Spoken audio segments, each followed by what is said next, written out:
Welcome back to the show. Here's one for you. Did you know that summer is the most dangerous time of the year for, wait for it, your phone?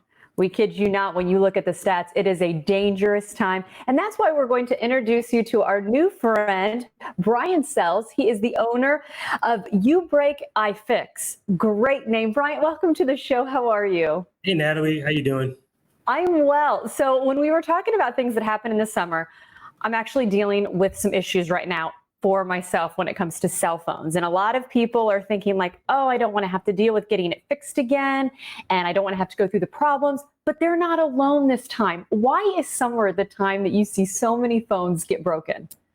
Well, everybody's out of school. Everybody's outside enjoying the great weather. And statistically speaking, the number of breaks goes up about 10% over the summertime.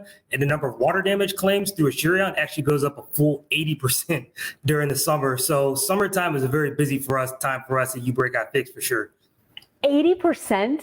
80% water claims. Yes. That's Florida. You know, we're surrounded by water down here, but it is, I kid you not, 80%. So hang on tight this 4th of July to that phone around the pool. My husband does the infamous pocket check before he gets in the water. I'm sure you're familiar, because sometimes if you don't do that pocket check, the phone ends up in the water. What I love though about talking with you, we've all heard this old wives' tale of, okay, your phone goes in water, you didn't have the case on it that protects it, go ahead, throw it in rice. I think we've all tried that maybe, but you're saying that's not the best thing to do, right? I'm here today to fully bust that myth. Rice will not save your phone. I promise you. I have seen more phones come in bags of rice, yellow rice, white rice, jasmine rice. None of it helps, I promise. The best thing to do if you get your phone wet or even sand in the ports, things like that, take it to your local UBreakiFix professional. We can open it up and dry the phone out from the inside, which is what you really need to do. The rice does absorb a tiny bit of water, which is kind of where that myth started with. But on the inside, though, once it gets in there, it really can't get that moisture out from all the important, board level components. So definitely skip the rice, come to UBreakiFix. Okay, so Bright, since I have someone, with your experience, what about the waterproof accessories? I kind of just attributed that a little bit to maybe keeping your phone safe. Do those actually work?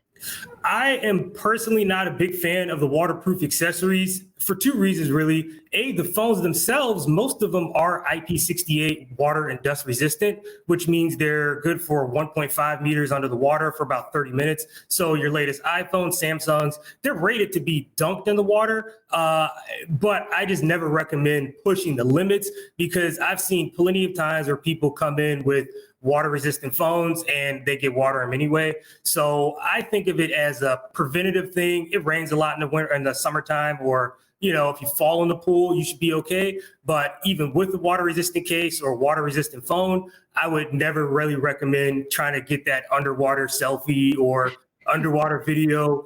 It's not worth it. And you're not going to go swimming with it, is what you say. No. I would really just avoid the water resistant cases, mainly because it encourages people to try to get that underwater selfie, and it's just inviting danger into your phone's life unnecessarily.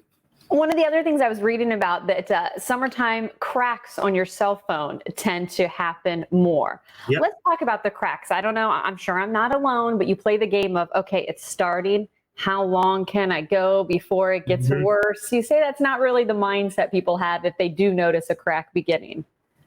Yes, I do see that mindset sometimes. I feel like the best way to avoid getting that mindset is insurance. Our partner company is Asurion, which works with Verizon, AT&T, and Sprint.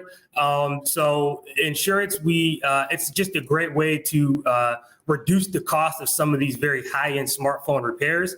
People don't really know, but the iPhone 11, some of the new Samsung phones, they can, the repair price is in excess of $300 sometimes. So that's a really big bill for, especially during a pandemic time like this.